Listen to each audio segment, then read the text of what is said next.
Okay, like I think this is so funny. I just totally just opened the God Bible. so prepares us for every next thing. Yes. including the great fish to swallow Jonah. Do you know the scriptures actually say in 1:17, in Jonah 1:17, now the Lord had prepared a great fish to swallow Jonah. And Jonah was in the belly of the fish 3 days and 3 nights. But isn't that funny? How God even prepares, like in His mercy, He even prepares us regardless of the decisions that we make, you know, if we're making wrong decisions or whatever. If we go wayward, God prepares always a way out. I mean, that great fish is an awesome example how God prepares an escape for His people.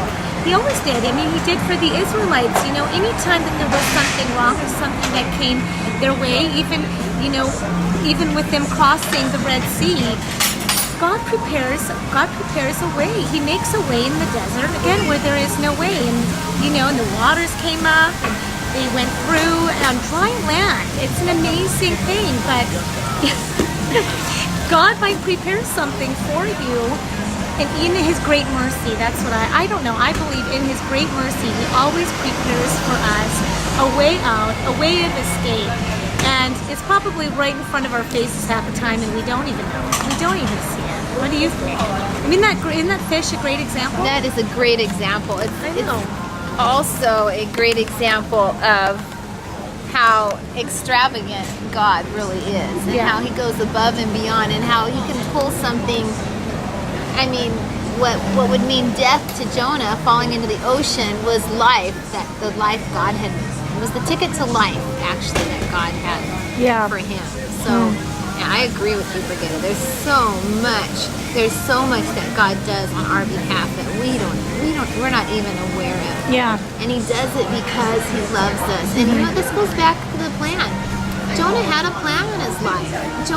God called Jonah to go and redeem and rescue the people of Nineveh.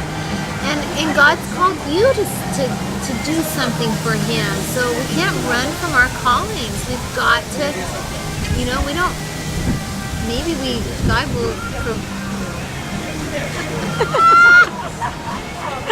we cannot run from our callings. In the end. We cannot, in the end.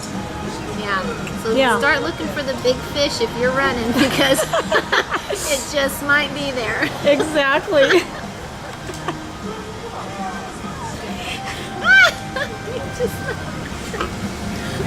I'm sorry, that is just way funny. Maybe it's a big bird to you, you know? Maybe it's a Mack truck.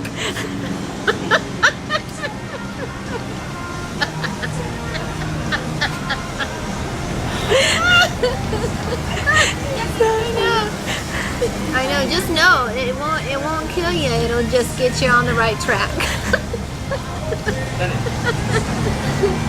I'm sorry. I know. Aren't we awesome? She loves to make me look funny. Do you know that of the two of us, she's more funny? No. Yes. She is so funny. I can't even think of a funny thing right now. She's funny. You're supposed to have something to back that up. Here, you tell me something That's funny. so wrong. I don't have something funny to say. Tell me something funny about the you. The great fish being prepared was a very funny thing. God isn't funny. I think He has quite a sense of humor. Yes. I think that if we're not, honestly, well, what did Jesus came to make our joy full. That's right. Hello. Joy. Yeah. Do you have joy in your life? Yeah. I'm telling you. Can I tell you a really fun one? See, she a is long funny. time ago. This was years ago. I wake up one morning and the Holy Spirit's singing me a song. And He says, "You are my wild thing. You make my heart sing." And then He said to me, "But actually, I want to be the wild thing that makes your heart sing." And He has been so fun as I've come to walk and understand. And He's of the triune God.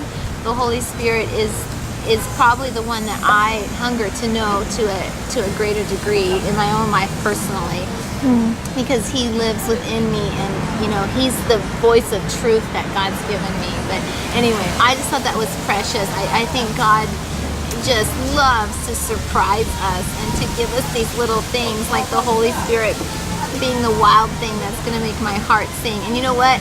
That has been such truth, because when He moves in my life, there is nothing more awesome than feeling that complete that as you do when you walk hand in hand with Holy Spirit.